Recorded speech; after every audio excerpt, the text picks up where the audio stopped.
Треба да бидеме подготвени на се во врска со одлуката на УНЕСКО дали ќе го задржи Охридскиот регион на листата на заштитено или ќе оди на таа за светско наследство во опасност.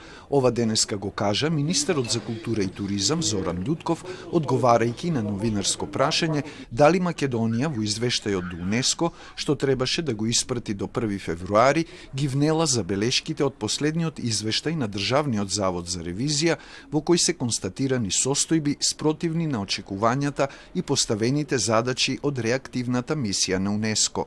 Според министерот, во извештајот, што е доставен навреме, биле вклучени податоци од сите релевантни институции во Македонија и од албанската страна.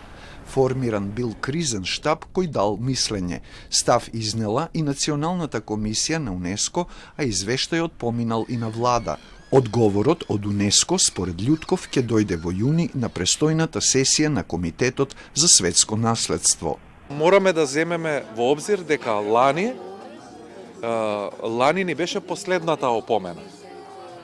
И ова што ни дадоа рок од 7 месеци да завршиме некои постапки е јасен сигнал дека тие подготвуваат, а и се подготвува и претходно да влеземе на листата на опасност. Се може да се очекува и треба да бидеме подготвени на се. Но наша задача е да не биде тоа така и да направиме уште еден притисок да ни се даде дополнително време. За изборот на изведувач за реконструкцијата на универзална сала, од вториот спроведен тендер, откако првиот пропадна, министерот кажа дека комисијата работи и очекува одлука наскоро.